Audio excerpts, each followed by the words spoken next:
Pesan Tuhan bagi kita tanggal 5 April 2024 ya, baru kemarin pagi ya. Kesusahan akan memenuhi bumi, sampaikanlah. Sampar akan memenuhi bumi. Sampar, sakit penyakit ya. Jadi sampar ini, sakit penyakit ini berupa apa? Kita tidak tahu. Tetapi akan banyak orang yang bermatian semua karena sakit penyakit. Akan sangat banyak dan akan bertambah-tambah ya. Karena sebelumnya juga Tuhan sudah berfirman kalau sampar yang nyata itu akan semakin nyata. Mana Sorgawi. Pada hari Jumat pukul 4.30 waktu Indonesia Barat ya. Kemarin pagi berarti ya. Tuhan berfirman ya. Dan apa yang Tuhan sampaikan, intinya kita bersyukur, kita berterima kasih ya. Tuhan selalu memberikan kita peringatan-peringatan dan pesan-pesan supaya kita senantiasa bersiap-siap dan berjaga-jaga ya. Karena tidak ada pesan Tuhan, tidak ada peringatan Tuhan itu yang membawa kita kepada maut. Tidak. Sekalipun itu seolah-olah ya, seperti lagu itu, sering ku tak mengerti jalan-jalan-Mu Tuhan, bagai di belantara yang kelam. Kadang kan jalan-jalannya Tuhan ini tak terselami. Kadang seperti menyiksa kita ya. Tapi itu perasaan kita saja menyiksa ya. Karena memang benar-benar kita harus tahan uji ya. Harus teruji. Apalagi kalau orang yang baru sungguh-sungguh di dalam Tuhan ya. Saya selalu katakan, siap-siap. Biasanya orang yang sungguh-sungguh di dalam Tuhan pasti ujiannya akan berat. Makanya saya pernah sampaikan, kalau memberitakan tentang kekristenan ya, tentang kepercayaan kepada Yahushua HaMasyiah sebagai Tuhan dan Juru Selamat, jangan beritakan berkat-berkat atau kemakmuran saja. No, karena bisa orang yang masuk ke dalamnya, yang tadinya tidak mengenal, akan menjadi kecewa. Karena setelah dia masuk ke dalam proses pemurnian, kan kesusahan toh ya. Nah, tetapi di dalam kesusahan itu sesungguhnya ada perbedaan. Apa itu perbedaannya? Perbedaannya kita itu memiliki damai sejahtera ya. Perbedaannya kita memiliki kekuatan, keteguhan hati ya, walau sakit ya. Jadi kalau baru mengikut Yahushua dan baru mengenal kebenaran saya katakan ya, karena banyak juga yang mengikut Yahushua namun tidak hidup di dalam kebenaran. Bahkan jangan salah ya, penyesat-penyesat akan banyak di akhir zaman. Mereka juga membawa nama Yahushua, nah artinya nama anak manusia itu, dan mengakui anak manusia itu sebagai Tuhan dan Juru Selamat ya. Itu penyesat ya. Nah, tetapi di saat kita memahami kebenaran atau masuk ke dalam kebenaran itu, maka akan banyak tantangan yang akan kita perhadapkan ya. Tantangan yang terutama itu dari mana ya? Dari orang-orang terdekat, dari orang-orang yang kita kasihi ya. Kenapa Tuhan membukakan itu dalam firman-Nya? Supaya di saat itu terjadi ya. Satu contoh, kita seorang istri ya, di saat kita sungguh-sungguh untuk hidup di dalam kebenaran dan kita kemudian mendapat tantangan dari suami atau dari anak-anak, nah kita ingat firman itu, kalau musuhmu adalah seisi rumahmu ya. Tetapi di sana Tuhan ajari kita untuk apa? Tetap sabar, kuat, dan tetap mengasihi serta mengampuni. Jangan lihat, jangan ingat segala perkataannya, perbuatannya, jangan. Tetapi lihatlah dia dan ingatlah dia sebagai saudaramu yang juga anak-anak Tuhan yang Tuhan sedang cari ya, yang Tuhan sedang panggil. Jadi jangan membenci, sesakit apapun keadaanmu saat ini ya, jangan benci dia. Amin. Susah bu, ya memang susah. Itulah ujian ya. Di saat kita ujian di sekolah kan susah kan ujiannya, tapi ya kita harus lewati. Dan untuk menyatakan kita naik kelas kan ya harus dinilai juga dari ujian-ujian tersebut ya. Kalau satu contoh ujiannya 0 atau nilai 1 kan tinggal kelas. Tapi kalau ada penilaian yang diberikan di atas rata-rata seperti itu, atau masuk ke rata-rata lah dulu ya, nilai 7, 8, 9 ya, sudah naik kelas. Jadi milikilah nilai itu ya. Milikilah nilai itu di dalam setiap ujianmu, supaya apa? Engkau bisa naik dan nilaimu di dalam Tuhan semakin bertambah ya. Ingat judul khotbah ini, berapakah nilaimu di hadapan Tuhan ya. Nah, jadi di saat kita datang kepada Tuhan, tantangan yang terbesar, tantangan yang terberat adalah orang-orang terdekat yang kita kasihi ya. Jadi kalau kita melayani orang yang belum sepaham dengan kita dan dia mau untuk mengikut keyakinan kita, ingat, jangan ajarkan kemakmuran kepada mereka. Jangan tawarkan berkat-berkat dan kemakmuran. Oh, kalau kamu menjadi Kristen ya, hidupmu akan damai sejahtera. Engkau akan dibebaskan dari segala hutang piutang. Engkau akan dibebaskan dari kesusahan. Akhirnya orang datang, dilihatnya nggak ada terjadi seperti itu, kecewa, ya kan? Tawarkan apa? Keselamatan. Yaitu di dalam kerajaan sorga, itu yang kita tawarkan dan kemudian kita sampaikan. Dan untuk mencapai keselamatan ini, maka ada harga yang harus kita bayar ya. Apa itu harganya? Bukan uang, tetapi perjuangan. Jadi di dalam perjuangan ini, untuk mencapai keselamatan itu, kita benar-benar harus sangkal diri pikul salib ya.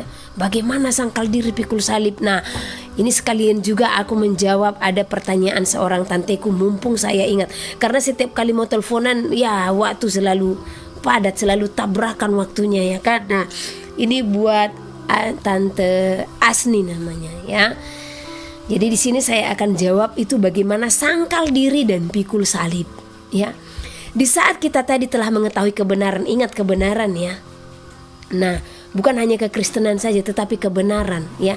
Bahkan di dalam gereja yang lain kita tidak dapat memperoleh pengajaran yang sesungguhnya ya. Tetapi di dalam kitab suci kita memperoleh kebenaran. Nah, di saat kita hendak melakukan kebenaran itu ya, banyak hal yang akan kita hadapi. Kita pun akan diuji. Dan melalui ujian itulah kita teruji. Satu contoh ya, kita tadi sudah mau untuk bertobat, memberi diri kepada Tuhan. Kita diperhadapkan dengan karakter-karakter masa lalu kita. Satu contoh, kita orang yang temperamen tinggi ya. Nah, jangan pernah kita berpikir kalau di saat datang kepada Tuhan ya, hal-hal menguji kita akan temperamen tinggi ini akan hilang. Tidak. Bahkan itu akan diperhadapkan, bahkan saya katakan lebih daripada di saat kamu masih hidup lama. Mungkin di saat kamu hidup lama, memancing emosimu itu paling 3 kali 1 tahun, atau 2 kali, atau kita taruh 5 kali 1 tahun ya, yang memancing kemarahan besar dalam hidupmu ya. Tetapi ingat, di saat engkau datang kepada Tuhan ya, sering kali itu menghampiri. Nah, kenapa sering kali? Karena kita adalah umat pilihan Tuhan yang akan dinyatakannya untuk menjadi pemenang. Jadi selalu menghadapi ujian. Ujian yang satu datang, ya kan? Nah, kamu kan tadinya temperamen, kamu tadinya pemarah, ya. Nah, akhirnya kita diuji melalui kemarahan, ya. Baik melalui istri, melalui suami, atau melalui anak-anak. Nah, di saat kita terpancing, ya, ingat itu adalah pencobaan, ya. Itu adalah pencobaan. Janganlah jatuh ke dalam pencobaan itu. Di saat engkau menghadapi situasi di mana engkau terpancing untuk marah, di sanalah engkau harus sangkal diri, tahan, kuasai hati untuk tidak marah. Bagus diam, tetapi di dalam diam jangan mengumpat, karena di saat kita mengumpat, di sana juga kita telah melakukan kesalahan. Karena kitab Amsal mencatat seorang pengumpat itu adalah orang bebal. Ya. Nah, di saat satu contoh istrimu atau suamimu atau anak-anakmu memancing kemarahanmu, tahan. Ya. Hadapi dengan betul-betul hati yang sudah takut akan Tuhan, ya. yang sudah takut akan Tuhan. Nah, kalau sudah takut akan Tuhan, maka dia akan bersikap tenang, diam. Tetapi di dalam diam itu apa yang harus dilakukan.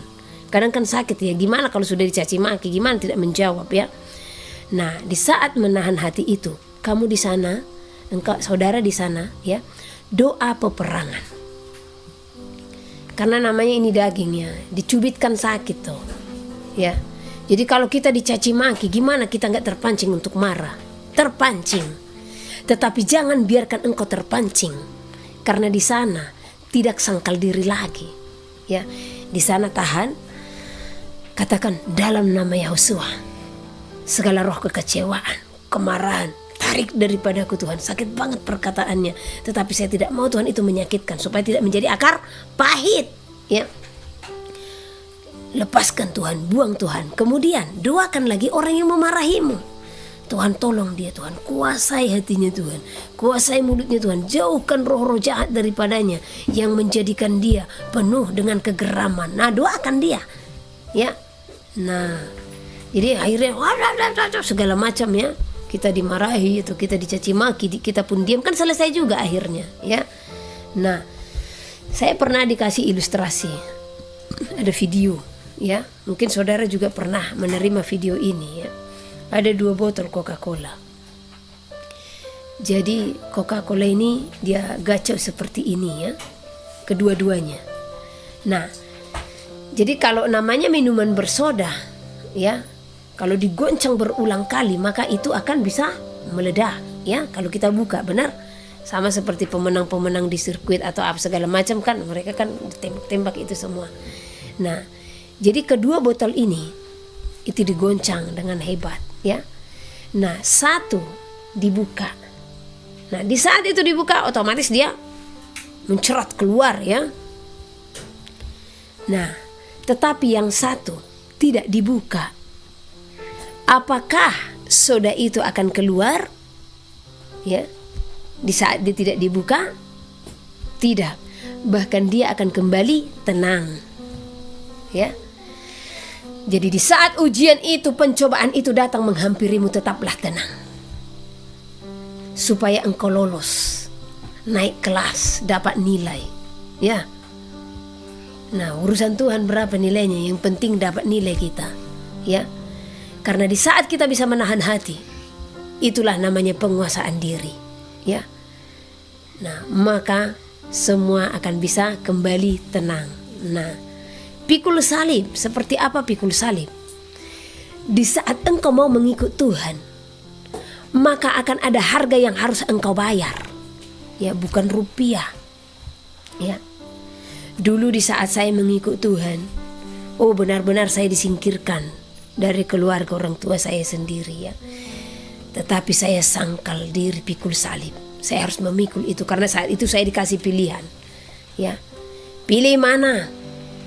Kami, keluargamu, orang tuamu, atau gerejamu, katanya. Jawaban saya apa? Pilih Tuhan. Ya. Ini kisah nyata yang saya alami, bahkan belum mengalami yang namanya karunia-karunia roh, belum. Masih baru di dalam Tuhan sudah dapat ujian saya. Ya. Jadi itu mama saya sangat keras, tapi ini saya tidak merendahkan mama saya ya. Tetapi itu pengalaman untuk meneguhkan saudara, supaya saudara bisa sangkal diri pikul salib mengikut Tuhan ya. Saat itu saya diberi ancaman. Ya, semua orang-orang pada berkumpul di depan rumah, rame heboh ya. Di saat saya beribadah ke karismatik, karena namanya di daerah Sumatera ini sama di NTT ya. Kalau beribadah di karismatik itu dia nggak musuh, jadinya dia anggap agama lain ya. Padahal bukannya saya pergi ke wihara sana, bukannya saya pergi ke masjid, ke gerejanya saya tetap sama-sama gereja yang dijalani ya kan. Nah, itulah bagaimana tubuh Hamasia bisa bersatu seperti ini ya kan. Yang dia di Protestan merasa dirinya benar, yang dia di karismatik merasa dirinya benar ya, yang dia di Advent merasa dirinya benar, yang dia di mana lagi ya, Mesianik merasa dirinya benar, semua merasa dirinya benar ya. Makanya nggak heran Tuhan katakan ya, organisasi gereja ini yang nantinya akan menjadi menara Babel di akhir zaman, menjadi pemisah antara umatku, pemecah antara umatku, kata Tuhan ya. Nah, jadi saat itu saya dikasih pilihan, orang-orang semua pada berkumpul karena rumah saya dulu kan usaha ya. Saya dulu tukang jahit, mau belajar tukang jahit Sini saya ajarin nanti di WA. Ya, jadi saya dulu tukang jahit. Nah, anggotanya ada beberapa orang. Mama saya datang, ya. Saat itu apa yang dikatakan? Orang pasti penilaiannya kan saya anak durhaka. Karena itu mama saya, ya. Wow, habis saya dicaci maki semua, habis saya, ya. Ditanya lagi, pilih mana? Kamu pilih orang tuamu atau kamu pilih gerejamu, katanya. Jawabanku selalu pilih Tuhan, ya. Ya itulah Roh Kudus taruhkan di dalam mulut ini. Akhirnya mamaku ngambil keputusan. Baik kalau itu keputusanmu. Apalagi orang Batak kalau sudah marah, ya. Oh, makanya dibilang orang Batak makan orang, ya. Kalau saya praktekkan meledak nanti mic-nya ini. Ya. Oke, sekarang katanya anak saya ada 6 katanya. Sekarang anak saya tinggal 5. 1 sudah kuanggap mati. Itulah kau, katanya. Baru pergi orang itu. Jadi tidak dianggap saya anaknya. Hampir 1 tahun saya tidak dicakapi sama orang tua saya. Saya datang didiamin, ya. Wah. Tapi pada akhirnya apa? Di saat saya tadi pikul salib itu, ya, harus menerima konsekuensi daripada imanku yang aku terima. Aku harus siap. Karena disinilah yang dikatakan firman Tuhan, aku datang bukan untuk membawa damai, tetapi membawa pedang. Aku datang untuk memisahkan, kata Tuhan, ya. Wow, apa yang dipisahkan sebenarnya, ya? Nah, yang dipisahkan itu antara lalang dan gandum, ya. Tetapi di saat kita terpisah dari mereka, di situ juga Tuhan menguji kita. Bagaimana hati kita kepada mereka? Apakah di saat mamaku satu contoh membuat keputusan seperti itu saya tidak mempraktekkan kasih? Tetap saya praktekkan kasih, ya. Saya tetap menghubungi, saya tetap datang menghampiri walau saya tidak dicakapi. Dan pada akhirnya Tuhan melihat hati saya tidak jauh dari mereka. Saya tetap mengasihi mereka karena setiap firman itu bukan untuk saling bertentangan sebenarnya. Karena di firman yang lain Tuhan katakan kasihilah sesamamu manusia. Dan Tuhan juga katakan hormatilah ayah dan ibumu supaya lanjut umurmu. Nah, jadi walaupun dia katakan dia memisahkan, ya, tetapi di sini itu berbicara komitmen kita, ya. Siap enggak kita melepas dunia dan ikut Tuhan, ya. Tapi di saat kita siap, sama seperti di saat orang tua saya katakan, anakku 6, sekarang tinggal 5. 1 kuanggap telah mati, itu kau, katanya. Pada akhirnya apa? Meninggalnya dia pun, ya. Bahkan Tuhan melawat dia di saat meninggal, ya. Bahkan hubungan kami kembali sangat erat. Bahkan kasih mesra kami, wow, luar biasa. Hanya disayangkannya, tapi tidak disayangkan, saya katakan, ya. Dalam tahun kedua saya mengalami pertobatan. Saya benar-benar di dalam Tuhan. Dan saya merasakan kasih dan cinta kepada orang tua saya. Karena tadinya tidak ada seperti itu, ya. Mama saya dibawa pulang, ya. Nah, dan sebelum mama saya pulang, ada pengalaman luar biasa yang dia alami, ya. Ini saya saksikan sebagai kesaksian bagi saudara, ya. Jadi mama saya sudah dirawat di kota, udah ada hampir 1 bulan, ya. Nah, di saat dia dirawat, ada fase dia agak kritis, ya. Saat itu saya tidak bisa bersama-sama dengannya, adik saya. Jadi saya hanya berdoa, Tuhan tolong hampiri mama saya, berikan dia kekuatan, Tuhan. Tapi sebelum mama saya sakit keras seperti itu, dia sudah benar-benar menerima. Bahkan melalui mama saya diteguhkan. Entah kenapa bisa tiba-tiba perkataan yang dari mulutnya, perkataan-perkataan meneguhkan, gitu, ya. Nah, bahkan dia yang sampaikan kepada saya supaya saya teguh berdiri. Kamu nanti akan banyak diejek orang, katanya. Kamu akan banyak dihujat orang, tetapi tetaplah berdiri, ya. Saya ceritakan bagaimana Tuhan menghampirinya di masa krisisnya, ya.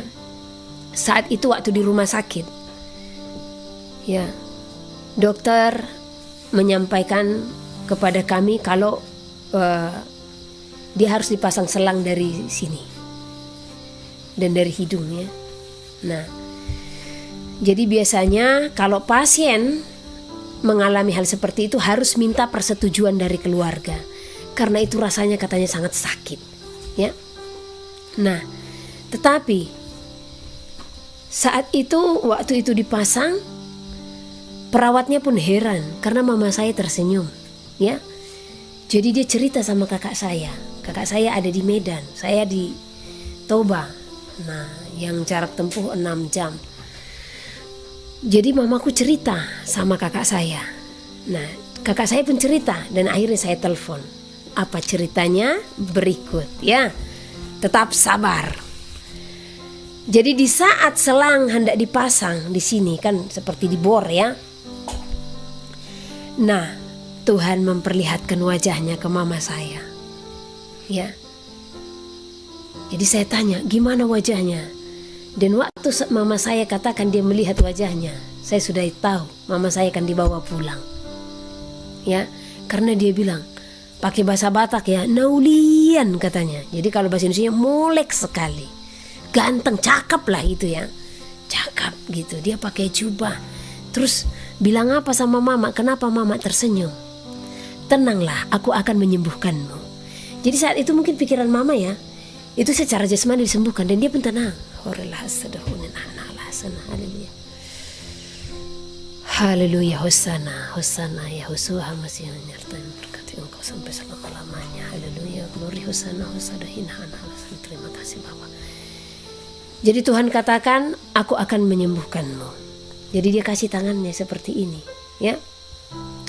Nah, dan mama saya tersenyum. Kenapa dia tersenyum? Dia akan sembuh. Nah, dan dia melihat ada seorang anak kecil bermain-main, ya, tersipu-sipu malu di balik jubahnya Tuhan Yehuwa itu sendiri, ya. Nah, jadi dia bermain-main di balik jubahnya. Kan kita pernah lihat, ya, kalau anak-anak bermain di balik baju kita, ya. Nah, kira-kira seperti itu. Terus saya tanya, anak itu anak kecil, ya, Mak? Iya. Kira-kira umur berapa? Masih kecil, masih anak-anak kali. Kira-kira berapa tahun? Dibilang entah 3 tahun atau berapa tahun lah, ya. Laki-laki apa perempuan, Mak? Saya bilang, perempuan. Saat itu Roh Kudus langsung taruhkan di hati ini. Siapa anak kecil itu? Anak kecil itu adalah jiwanya, ya, rohnya sendiri. Karena sesungguhnya walaupun usianya sudah dewasa, namun dalam hal kerohanian dia masih bayi, ya, dia masih balita rohani, ya.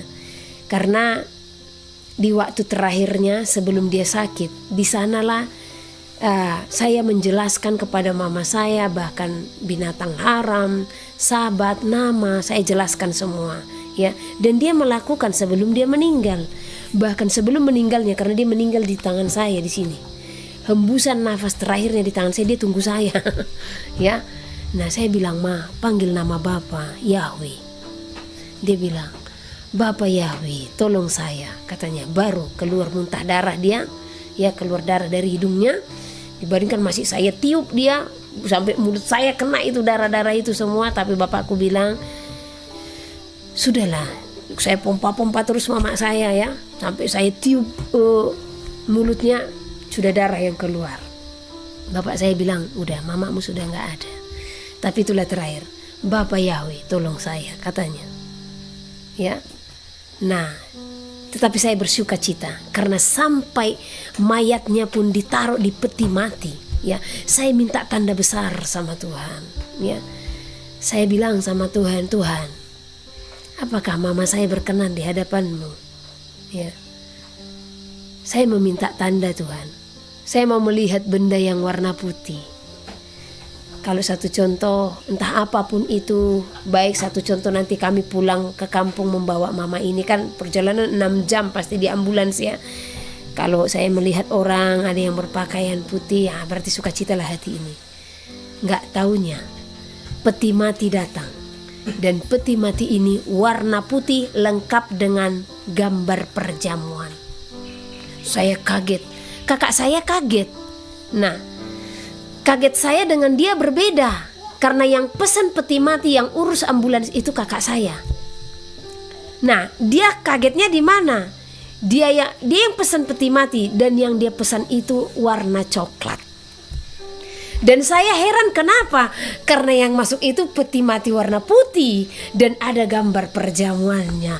Langsung saya katakan, aduh glory, hosana, haleluya. Jadi waktu mama saya dimasukkan ke dalam, saya benar-benar merasakan hadirat dan ada penglihatan yang Tuhan berikan, di mana saya melihat para malaikatnya dan roh Elohim itu sendiri berdiri dengan cahaya, dan saya melihat mama saya digandeng. Itu penglihatan yang sangat jelas saat itu. Makanya saya tidak bisa meneteskan air mata karena saya tersenyum. Baru itu saya melihat penglihatan yang seperti itu. Baru itu, ya. Saya hanya tersenyum. Mungkin bagi orang ini anak macam apa, mamanya mati dia kok senyum-senyum. Saya senyum-senyum di peti matinya. Ya, karena saya pikir, wah pertandinganmu sudah selesai, Mak. Tinggal saya ini. Saya bertanding ini. Kan pertandingannya sudah selesai. Tetapi bagaimana kita di saat mengakhiri pertandingan? Di sini perlunya sangkal diri, pikul salib, ya.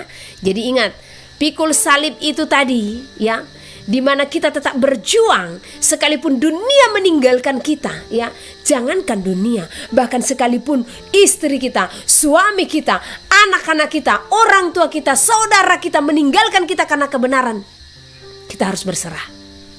Jangan takut, ya. Karena apa? Karena apa yang kita takutkan itu yang akan menghampiri kita. Di saat saya tidak takut kehilangan keluarga saya, apa yang Tuhan berikan, bahkan kasih sayang mereka besar kepada saya, ya. Dan saya merasakan sampai hari ini, ya, tinggal papa saya sayang sama saya, ya. Yang tadinya saya wow seperti itu, ya. Wah, luar biasa. Nanti nggak cukup kita ibadah ini kalau saya ceritakan semuanya. Oke, kita lanjut. Jadi itu buat Ibu Asni, ya. Tanteku, kenapa saya bilang tanteku? Karena famnya marganya sama dengan mama saya, si Barani, ya. Oke, saya akan baca apa pesan Tuhan bagi kita tanggal 5 April 2024, ya. Baru kemarin pagi, ya. Kesusahan akan memenuhi bumi, sampaikanlah. Sampar akan memenuhi bumi. Sampar, sakit penyakit, ya. Jadi sampar ini, sakit penyakit ini berupa apa? Kita tidak tahu. Tetapi akan banyak orang yang bermatian semua karena sakit penyakit. Akan sangat banyak dan akan bertambah-tambah, ya. Karena sebelumnya juga Tuhan sudah berfirman kalau sampar yang nyata itu akan semakin nyata. Tuhan saat itu berfirman akan banyak orang yang mati karena serangan jantung, akan banyak orang yang mati, ya, karena cacar, ya, penyakit-penyakit di dalam kanker segala macam, ya. Akan banyak penyakit-penyakit itu nanti, ya. Tetapi kita anak-anak Tuhan tetap berdoa. Jangan takut terlebih dahulu.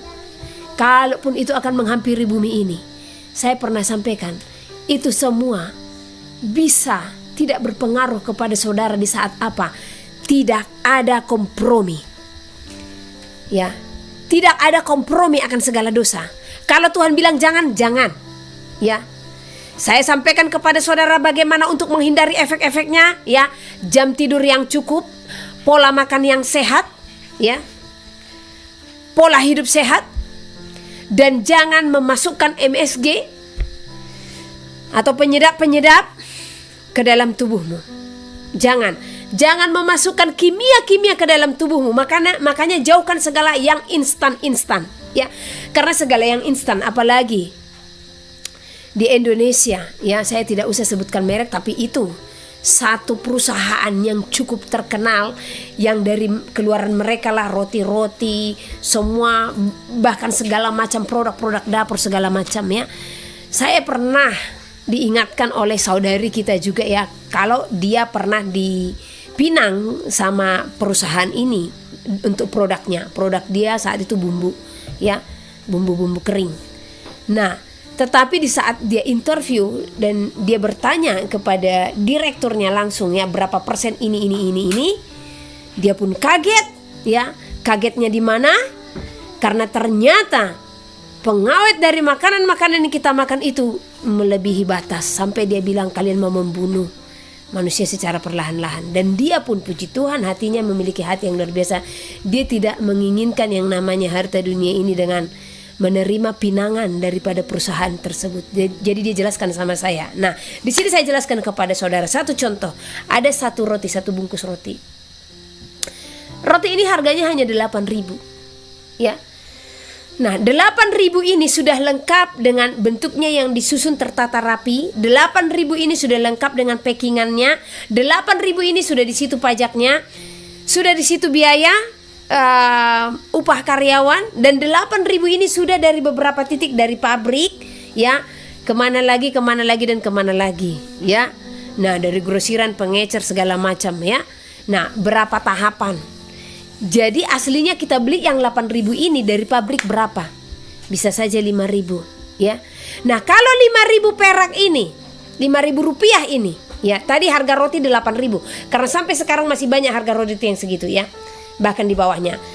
Nah, kalau satu contoh dari 8.000, ya, kita taruh dari pabrik dia 5.000. Nah, itu pun udah tinggi sebenarnya, karena kan dari distributor ke grosiran ke pengecer, ya, mereka ngambil berapa? Ya nggak mungkin ngambil hanya 100 perak, ya, satu produk. 5.000 ini tadi sudah di sini modal, ya, plastiknya, bahan pembuat rotinya, di sini upah anggotanya. Nah, coba saudara berpikir, berapa bahan untuk membuat satu bungkus roti yang pakan timbangannya hampir setengah kilo tadi, ya. Kita taruh 250 gram, ya. Ada yang setengah kilo kayaknya harga 8.000-an, ya. 500 gram, ya. Hanya modal berapa? Kita taruh modal 2.000, ya. 2.000 dapat satu packing loh. Apa saja kandungannya? Coba saudara berpikir. Saudara buat kue dulu di rumah, ya. Apakah bisa uang 2.000 menghasilkan satu pack roti? Saya saja kalau buat bolu saja, ya, bolu legendaris lah dulu, bolu marmer, udah kena 50 ribuan hanya 4 telur, ya, kecil. Udah hampir 50.000 loh modalnya, ya. Nah, jadi kalau sempat dijual di pasar, makanya kalau saya beli kue kan ada kadang, ya, bolu-bolu 35.000, 25.000, saya berpikir, walah luar biasa lah pengembangnya ini, ya, pengembang apa lah ini, ya. Jadi saya sampaikan kepada saudara-saudara yang sudah menerima itu, jangan pernah memakan makanan yang nikmat di mulutmu tapi menjadi racun di dalam tubuhmu. Karena racun yang telah masuk itu pemicu sel kanker, ya. Makanya saya tidak heran banyak orang yang meninggal karena kanker. Saya selalu tanya, sudah yang keberapa, ya. Rata-rata 3 kali banyak. Yang tadinya pernah kena kanker, sel kankernya kembali aktif. Yang tidak ada kanker, ya, ada kanker, ya. Sekarang kan banyak yang meninggal karena kanker, ya. HIV AIDS katanya segala macam, ya. Sekarang marak lagi DBD. Wow, ya. Ada apa di balik ini semua, ya? Ini nanti akan kita bahas di Zoom, ya. Apa-apa saja ini dan sebenarnya itu apa, ya, harus tahu. Nah, jadi ini saya sampaikan kepada saudara, jangan enaknya di mulutmu saja jajan-jajan, kamu tidak tahu efeknya ini dalam tubuhmu, apalagi sudah masuk racun ke dalam tubuhmu yang mempercepat segala sesuatu yang mengandung kimia itu untuk bekerja dalam tubuhmu, ya. Sel kanker itu, ya, nutrisinya itu apa? Bahan-bahan kimia, ya. Gula putih, ya. Nah, bakso kata si Noel, ya. Tapi kalau bakso yang dibuat sendiri enggak apa-apa lah, di rumah, ya, dibuat sendiri. Tapi itu hindarilah yang namanya tepung-tepungan segala macam. Pola hidup sehat aja, makan sayur, makan buah, no MSG, ya. Makan beras, nasi, ya. Nah, usahakan dia yang kadar gulanya rendah, ya. Karena banyak orang kan harus hangat-hangat, nasinya harus pulen, oh gulanya itu tinggi, ya. Jadi hati-hati, ya. Jadi kalau beli nasi itu yang ada beras merahnya, baru kadarnya rendah. Atau beras-beras buluk itu, beras-beras yang gak enak, itu yang kadar gulanya rendah, ya. Jadi itu saya sampaikan kepada saudara yang sudah menerima supaya terhindar nanti sampar, ya. Maka pola hidup sehat. Kita lanjut. Tadi dikatakan sampar akan memenuhi bumi. Semuanya awal dari masa yang sudah diberitahukan bagimu, ya. Awal dari masa apa itu? ya, masa-masa di mana kedatangan Tuhan akan tiba. Jadi ini semuanya adalah permulaan penderitaan, ya. Sampaikanlah, kekuasaan diadakan untuk menguasai seluruh bumi ini, sebab mereka memiliki hubungan yang erat dengan bapa yang mendustai pikiran mereka. Siapa bapa pendusta? Ya, Lucifer, ya, iblis, malaikat yang jatuh, ya. Inilah yang menjadi bapa mereka, ya. Karena mereka memilih untuk memiliki hubungan yang erat dengan iblis itu sendiri, ya. Merekalah yang berdiri menguasai seluruh bumi ini. Bagi mereka, bumi ini milik kekuasaannya. Sampaikanlah kepada seluruh bumi. Kejahatanlah yang menguasai hati dan pikiran mereka. Mereka jauh dari. Kenapa Tuhan katakan mereka jauh dari Tuhan, ya? Karena mereka mengandalkan kekuatan mereka. Karena mereka menganggap mereka mampu hanya karena memang mereka yang memiliki kemampuan, kepintaran dan kekuatan, ya. Kejahatan yang menguasai hati dan pikiran mereka, mereka jauh dariku. Sampai hariku tiba, mereka akan berdiri juga menguasai bumi ini, ya. Sampai hariku tiba, kata Tuhan, mereka akan berdiri juga menguasai bumi ini. Jadi mereka masih tetap ada sampai hari Tuhan tiba, ya. Jadi berjaga-jaga, jangan merasa di zona nyaman, ya. Pasal 5, kemerdekaan Kristen. Supaya kita sungguh-sungguh merdeka, Kristus telah memerdekakan kita. Karena itu berdirilah teguh dan jangan mau lagi dikenakan kuk perhambaan. Sesungguhnya aku, Paulus, berkata kepadamu, jikalau kamu menyunatkan dirimu, Kristus sama sekali tidak akan berguna bagimu. Sekali lagi aku katakan kepada setiap orang yang menyunatkan dirinya, bahwa ia wajib melakukan seluruh hukum Taurat. Kamu lepas dari Kristus, jikalau kamu mengharapkan kebenaran oleh hukum Taurat, kamu hidup di luar kasih karunia. Sebab oleh roh dan karena iman, kita menantikan kebenaran yang kita harapkan. Sebab bagi orang-orang yang ada di dalam Kristus Yesus, hal bersunat atau tidak bersunat tidak mempunyai sesuatu arti, hanya iman yang bekerja oleh kasih. Dahulu kamu berlomba dengan baik. Siapakah yang menghalang-halangi kamu, sehingga kamu tidak menuruti kebenaran lagi? Ajakan untuk tidak menurutinya lagi bukan datang dari Dia yang memanggil kamu. Sedikit lagi sudah mengkamirkan seluruh adonan. Dalam Tuhan aku yakin tentang kamu, bahwa kamu tidak mempunyai pendirian lain daripada pendirian ini. Tetapi barang siapa yang mengacaukan kamu, ia akan menanggung hukumannya, siapapun juga dia. Dan lagi aku ini, saudara-saudara, jikalau aku masih memberitakan sunat, mengapakah aku masih dianiaya juga? Sebab kalau demikian, salib bukan batu sandungan lagi.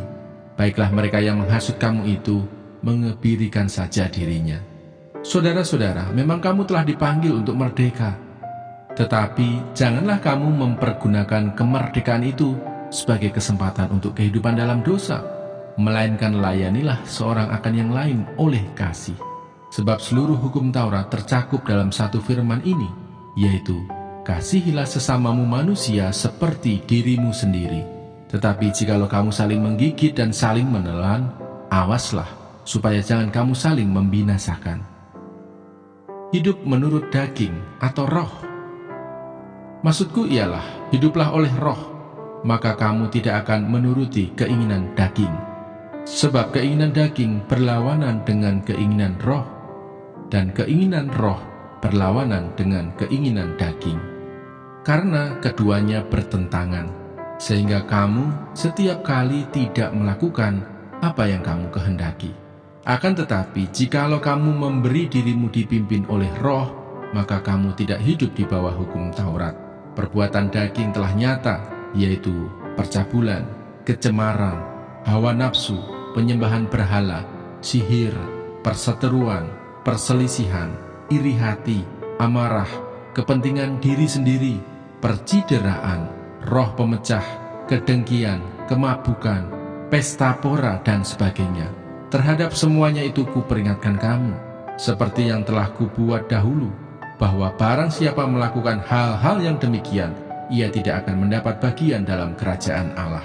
Tetapi buah roh ialah kasih, sukacita, damai sejahtera, kesabaran, kemurahan, kebaikan, kesetiaan, kelemah lembutan, penguasaan diri. Tidak ada hukum yang menentang hal-hal itu. Barang siapa menjadi milik Kristus Yesus, ia telah menyalibkan daging dengan segala hawa nafsu dan keinginannya. Jikalau kita hidup oleh roh, baiklah hidup kita juga dipimpin oleh roh. Dan janganlah kita gila hormat, janganlah kita saling menantang dan saling mendengki. Galatia pasal 6. Saling membantulah kamu. Saudara-saudara, kalaupun seorang kedapatan melakukan suatu pelanggaran, maka kamu yang rohani harus memimpin orang itu ke jalan yang benar dalam roh lemah lembut, sambil menjaga dirimu sendiri, supaya kamu juga jangan kena pencobaan. Bertolong-tolonganlah menanggung bebanmu. Demikianlah kamu memenuhi hukum Kristus. Sebab kalau seorang menyangka bahwa ia berarti, padahal ia sama sekali tidak berarti, ia menipu dirinya sendiri. Baiklah tiap-tiap orang menguji pekerjaannya sendiri, maka ia boleh bermegah melihat keadaannya sendiri dan bukan melihat keadaan orang lain. Sebab tiap-tiap orang akan memikul tanggungannya sendiri. Dan baiklah dia yang menerima pengajaran dalam firman, membagi segala sesuatu yang ada padanya dengan orang yang memberikan pengajaran itu.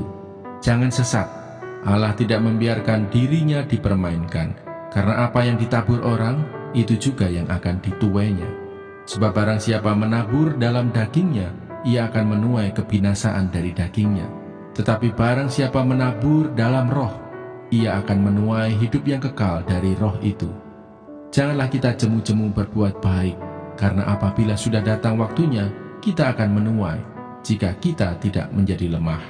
Karena itu selama masih ada kesempatan bagi kita, marilah kita berbuat baik kepada semua orang, tetapi terutama kepada kawan-kawan kita seiman. Peringatan dan salam. Lihatlah bagaimana besarnya huruf-huruf yang kutulis kepadamu dengan tanganku sendiri. Mereka yang secara lahiriah suka menonjolkan diri, merekalah yang berusaha memaksa kamu untuk bersunat, hanya dengan maksud supaya mereka tidak dianiaya karena salib Kristus. Sebab mereka yang menyunatkan dirinya pun tidak memelihara hukum Taurat, tetapi mereka menghendaki supaya kamu menyunatkan diri, agar mereka dapat bermegah atas keadaanmu yang lahiriah. Tetapi aku sekali-kali tidak mau bermegah, selain dalam salib Tuhan kita, Yesus Kristus. Sebab olehnya dunia telah disalibkan bagiku, dan aku bagi dunia. Sebab bersunat atau tidak bersunat tidak ada artinya, tetapi menjadi ciptaan baru, itulah yang ada artinya. Dan semua orang yang memberi dirinya dipimpin oleh patokan ini, turunlah kiranya damai sejahtera dan rahmat atas mereka dan atas Israel milik Allah. Selanjutnya, janganlah ada orang yang menyusahkan aku, karena pada tubuhku ada tanda-tanda milik Yesus. Kasih karunia Tuhan kita, Yesus Kristus, menyertai roh kamu, saudara-saudara. Amin. Kitab Efesus. Surat Paulus kepada jemaat di Efesus. Kitab Efesus pasal 1. Salam dari Paulus, Rasul Kristus Yesus oleh kehendak Allah, kepada orang-orang kudus di Efesus, orang-orang percaya dalam Kristus Yesus. Kasih karunia dan damai sejahtera dari Allah Bapa kita dan dari Tuhan Yesus Kristus menyertai kamu. Kekayaan orang-orang yang terpilih. Terpujilah Allah dan Bapa Tuhan kita Yesus Kristus, yang dalam Kristus telah mengaruniakan kepada kita segala berkat rohani di dalam surga. Sebab di dalam Dia, Allah telah memilih kita sebelum dunia dijadikan, supaya kita kudus dan tak bercacat di hadapannya. Dalam kasih Ia telah menentukan kita dari semula oleh Yesus Kristus untuk menjadi anak-anak-Nya sesuai dengan kerelaan kehendak-Nya, supaya terpujilah kasih karunia-Nya yang mulia yang dikaruniakannya kepada kita di dalam Dia yang dikasihinya. Sebab di dalam Dia dan oleh darahnya kita beroleh penebusan, yaitu pengampunan dosa, menurut kekayaan kasih karunia-Nya yang dilimpahkannya kepada kita dalam segala hikmat dan pengertian. Sebab Ia telah menyatakan rahasia kehendak-Nya kepada kita sesuai dengan rencana kerelaannya, yaitu rencana kerelaan yang dari semula telah ditetapkannya di dalam Kristus sebagai persiapan kegenapan waktu untuk mempersatukan di dalam Kristus sebagai kepala segala sesuatu, baik yang di sorga maupun yang di bumi. Aku katakan di dalam Kristus, karena di dalam Dialah kami mendapat bagian yang dijanjikan. Kami yang dari semula ditentukan untuk menerima bagian itu sesuai dengan maksud Allah, yang di dalam segala sesuatu bekerja menurut keputusan kehendak-Nya, supaya kami yang sebelumnya telah menaruh harapan pada Kristus boleh menjadi puji-pujian bagi kemuliaan-Nya. Di dalam Dia kamu juga, karena kamu telah mendengar firman kebenaran, yaitu Injil keselamatanmu. Di dalam Dia kamu juga, ketika kamu percaya, dimeteraikan dengan Roh Kudus yang dijanjikannya itu. Dan Roh Kudus itu adalah jaminan bagian kita sampai kita memperoleh seluruhnya, yaitu penebusan yang menjadikan kita milik Allah untuk memuji kemuliaan-Nya. Doa untuk pengertian tentang kemuliaan Kristus. Karena itu, setelah aku mendengar tentang imanmu dalam Tuhan Yesus dan tentang kasihmu terhadap semua orang kudus, aku pun tidak berhenti mengucap syukur karena kamu, dan aku selalu mengingat kamu dalam doaku dan meminta kepada Allah Tuhan kita Yesus Kristus, yaitu Bapa yang mulia itu, supaya Ia memberikan kepadamu roh hikmat dan wahyu untuk mengenal Dia dengan benar, dan supaya Ia menjadikan mata hatimu terang, agar kamu mengerti pengharapan apakah yang terkandung dalam panggilannya, betapa kayanya kemuliaan bagian yang ditentukannya bagi orang-orang kudus, dan betapa hebat kuasa-Nya bagi kita yang percaya, sesuai dengan kekuatan kuasa-Nya yang dikerjakannya di dalam Kristus dengan membangkitkan Dia dari antara orang mati dan mendudukkan Dia di sebelah kanannya di surga, jauh lebih tinggi dari segala pemerintah dan penguasa dan kekuasaan dan kerajaan dan tiap-tiap nama yang dapat disebut, bukan hanya di dunia ini saja, melainkan juga di dunia yang akan datang. Dan segala sesuatu telah diletakkannya di bawah kaki Kristus, dan Dia telah diberikannya kepada jemaat sebagai kepala dari segala yang ada. Jemaat yang adalah tubuhnya, yaitu kepenuhan Dia yang memenuhi semua dan segala sesuatu. Mana Sorgawi.